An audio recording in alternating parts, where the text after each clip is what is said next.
Welcome to the Business English Podcast, the best place for non-native professionals to learn how to communicate clearly and confidently.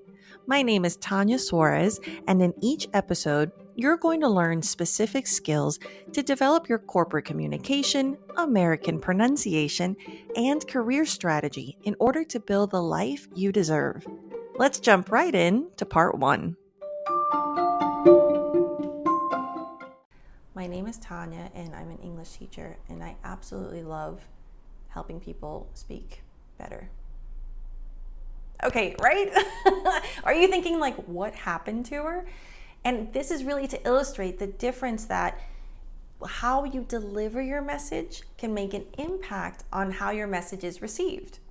And the good news is that for you to be a better communicator, for you to communicate more naturally in English, it has nothing to do with grammar or vocabulary, nothing to do with phrasal verbs, nothing to do with idioms. It has everything to do with intonation, facial expressions, and body language.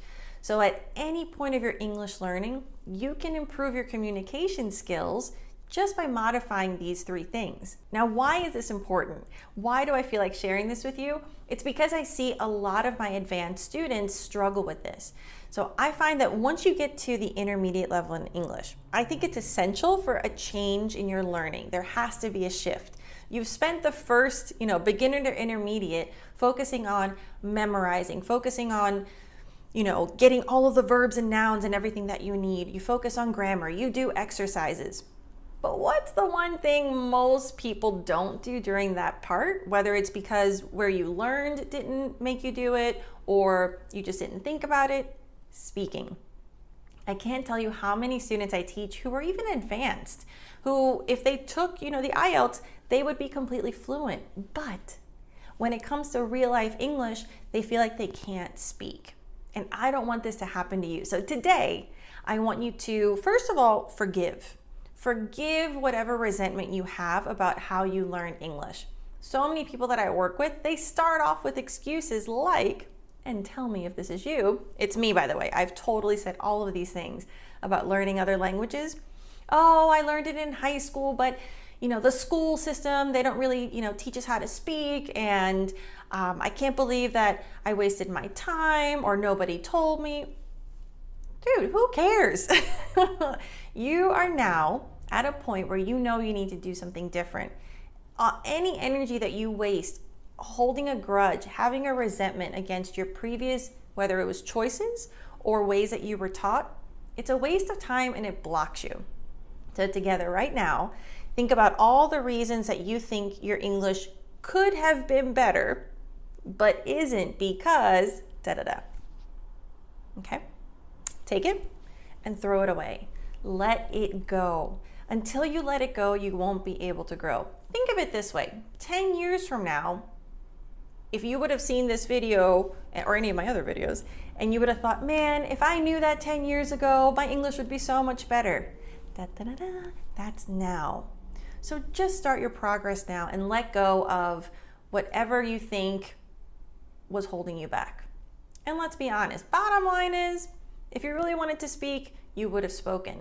But we trust the systems, we trust the process, and we feel a little bit betrayed when we realize we were never encouraged to speak, and then we invested all this time in a language. So it's okay to feel that, but it's even better to forget it. So I want you to let it go, and now I want you to focus on what can you do differently. And what you can do differently is start injecting your personality into English. I'm telling you right now, I've worked with people with an intermediate level who their English was so-so, but they were so personable. They weren't afraid to try and be funny. And if it didn't work, they would just say like, oh well, and kept going.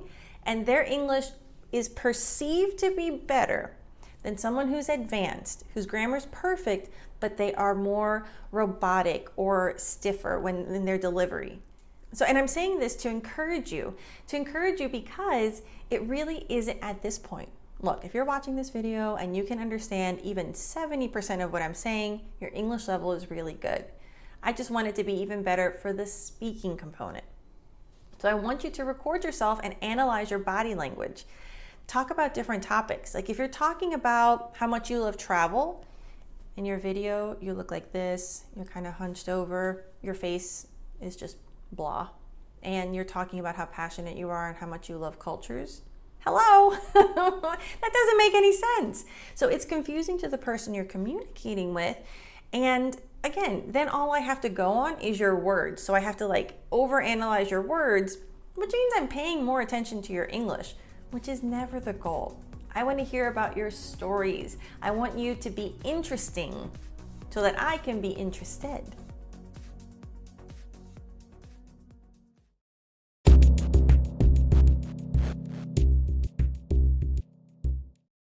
A great way to get more English speaking practice is to start your own podcast. Spotify for Podcasters makes it so easy to record, edit, and distribute your podcast right from your phone or computer. So, no matter what your setup is like, or how much experience you have or don't have, you can start creating today. Not only is it simple, it's totally free. I decided to start my podcast with Spotify, and it's helped me reach hundreds of thousands of people. So download the Spotify for Podcasters app or go to spotify.com/podcasters to get started. For more business English resources like articles, videos, courses, and one-to-one coaching with me, head over to tanyasuarez.com.